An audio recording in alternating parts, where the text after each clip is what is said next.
जरा एक मोमेंट के लिए इमेजिन करो कि आप इस्तांबुल के सबसे पॉपुलेटेड एरिया सुल्तान अहमद स्क्वायर में खड़े हुए हो। ब्लू मॉस्क के मीनार आसमान को छू रहे हैं, अजान की आवाज दूर दूर तक गूंज रही है, टूरिस्ट फोटोज ले रहे हैं और बगल वाले कैफे में लोग कॉफी पीकर कैजुअल कन्वर्सेशंस कर रहे हैं। एक तरफ आपको हिजाब पहने हुए तुर्किश खवातीन नजर आती हैं, दूसरी तरफ क्रॉप टॉप्स पहने मॉडर्न लड़कियां, एक तरफ हलाल फूड स्टॉल्स, दूसरी तरफ वाइन बार्स। ये कॉन्ट्रास्ट देखकर दिमाग में एक सीधा सा सवाल उठता है, क्या ये मुल्क सच में आज भी एक मुस्लिम कंट्री है या सिर्फ मुस्लिम हिस्ट्री वाली सेकुलर नेशन है? ये 2026 में तुर्की को देखते हुए ये सवाल और भी कॉम्प्लिकेटेड हो जाता है, क्योंकि यहाँ इस्लाम सिर्फ मस्जिदों में नहीं बल्कि पॉलिटिक्स, कल्चर, आइडेंटिटी और पावर के कॉरिडोर्स में भी है। बाहर से देखने वाले के लिए तुर्की एक पैराडॉक्स लगता है, एक हाथ में कुरान, दूसरे हाथ में यूरोपियन मॉडर्निटी। और आज इसी पैराडॉक्स को गहराई से समझना बहुत ज़रूरी है, जो कि मैं बताने वाला हूँ। चलो थोड़ा सा बैकग्राउंड समझते हैं। देखो, तुर्की की असल हिस्ट्री को समझने के लिए और असल आइडेंटिटी को समझने के लिए मुस्तफ़ा कमाल अतातुर्क तक हमें वापस जाना पड़ेगा, मतलब हिस्ट्री में जाना पड़ेगा। ऑटोमन एम्पायर जो सदियों तक एक इस्लामिक कैलिफेट रहा, फर्स्ट वर्ल्ड वॉर के बाद कोलैप्स हो गया। अतातुर्क ने 1923 में मॉडर्न तुर्की बनाया और मुल्क को डेलिबरेटली सेकुलर बना दिया, मतलब कैलिफेट खत्म, शरिया कोर्ट्स बंद, अरेबिक स्क्रिप्ट हटाकर लैटिन अल्फाबेट लिखे गए और रिलीजन को स्टेट से अलग कर दिया गया।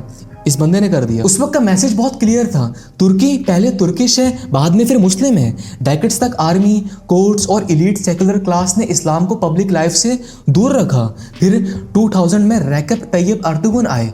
इनका नाम थोड़ा अजीब है, रैकब तैयब अर्दोगन आए। कब आए? 2000 में आए।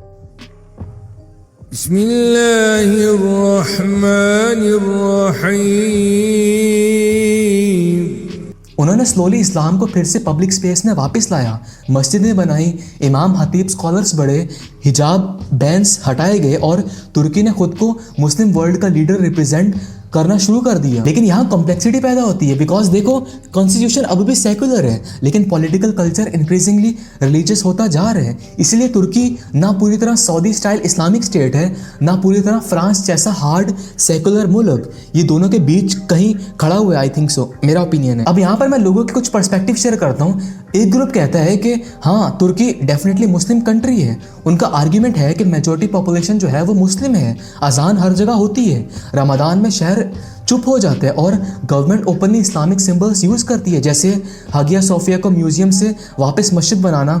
ये देखा ही होगा, ये सुना ही होगा आपने। दूसरी तरफ एक और पर्सपेक्टिव, वो सेकुलर तुर्क्स जो हैं वो कहते हैं कि नहीं भाई, तुर्की मुस्लिम कंट्री नहीं है, सिर्फ मुस्लिम मेजॉरिटी कंट्री है। उनका पॉइंट है कि लॉज जो है वो शरिया पर बेस्ड नहीं है, अल्कोहल लीगल है, नाइट क्लब्स चलती हैं, वुमेन राइट्स जो है वो कॉन्स्टिट्यूशनली प्रोटेक्टेड है और स्टेट जो है वो रिलीजन कंट्रोल करते हैं, रिलीजन स्टेट कंट्रोल नहीं करता। एक तीसरा एंगल भी है, जियोपॉलिटिकल पर्सपेक्टिव।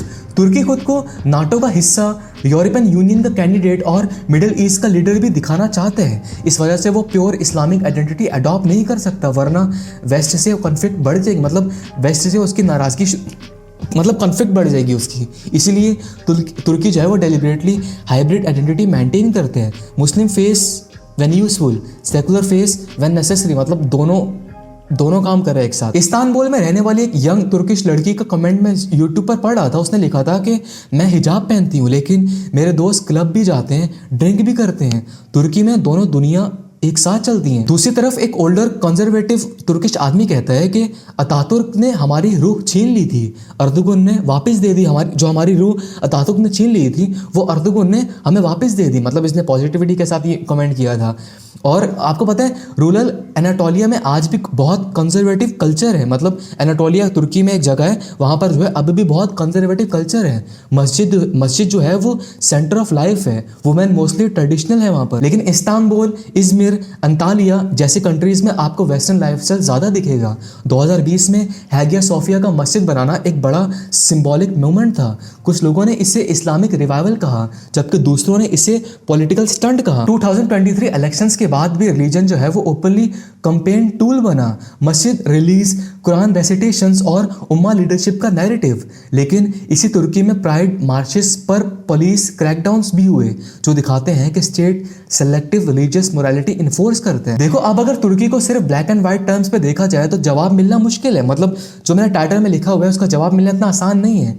तुर्की 2026 में ना फुली इस्लामिक स्टेट है ना फुली सेकुलर पैराडाइज। ये एक नेगोशिएटेड आइडेंटिटी है जहां इस्लाम कल्चर में जिंदा है लेकिन लॉ में बहुत लिमिटेड है। मेजॉरिटी लोग मुस्लिम है लेकिन लाइफस्टाइल डाइवर्स है। गवर्नमेंट इस्लाम यूज करती है लेकिन पावर पॉलिटिक्स के लिए, नॉट प्योर थियोलॉजी के लिए। स्टेट अपनी रूट्स ऑटोमन हिस्ट्री में ढूंढते हैं लेकिन अपने फ्यूचर यूरोप और ग्लोबल सिस्टम में भी देखना चाहते हैं। इसीलिए तुर्की को मुस्लिम कंट्री कहना इतना सिंपल नहीं है।